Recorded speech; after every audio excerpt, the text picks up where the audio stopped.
because of that book, I know I'm supposed to be riffing with him, but because of that book, I'm going to riff with you.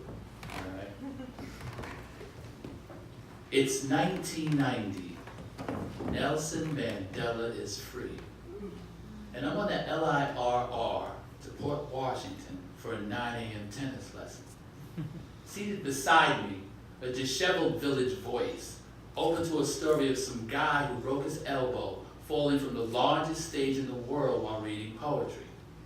I tear a number from the paper, promise myself to call.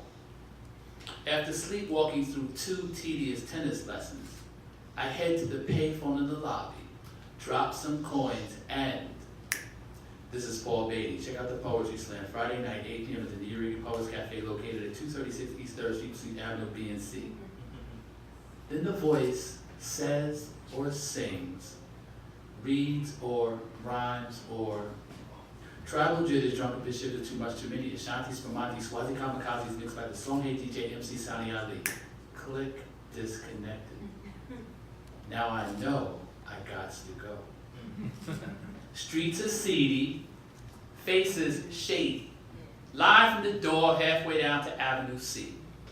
Cat called Julio cooling on a bar stool, fistful of cash, bickers with his redheaded, dreaded white boy about the $5 price of admission. I jumped the line, slide Julio 10. He cussed me this, who the fuck you think you are to look? Keeps my change, but lets me in. Crowd as thick as a cigarette haze hanging overhead. Eddie Palmieri's, oh yellow te que conviene, blast from the speakers. A black and white framed photo of Miguel Mikey Pinheiro hangs at the north end of the bar. Not far from this blind cat, Professor Steve Cannon, spewing psychotic criticisms while spilling wine over the already stained wood bar. I want to hear a poem. As the pork pie hat wearing poetry racketeer introduces Gregory Pardlo.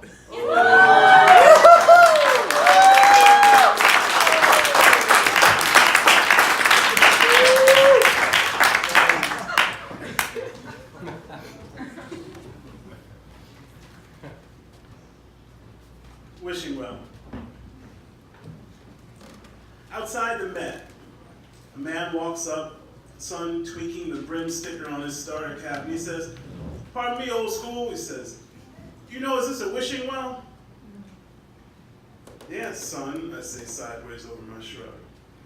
"Throw your bread on the water." I tighten my chest, wheezy as Rockaway beach sand, with a pull of faux smoke from my e-cig to cozy the truculence, a hot box alone, and I am at the museum because it is not a bar.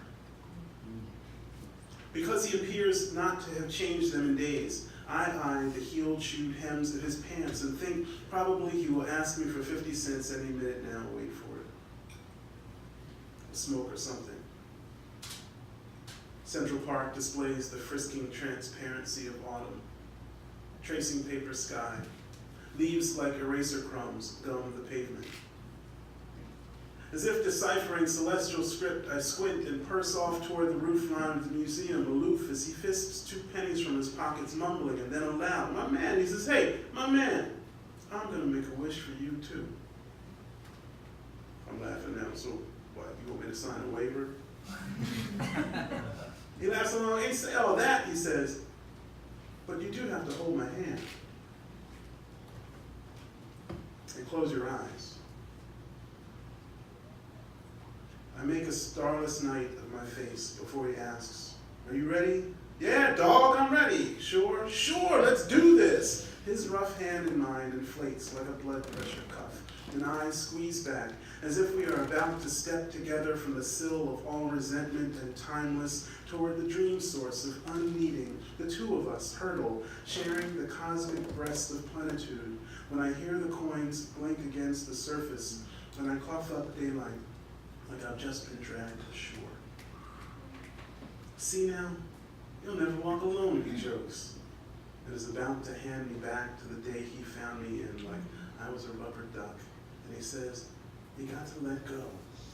But I feel bottomless, and I know he means well, though I don't believe, and I feel myself shaking my head no, when he means let go his hand.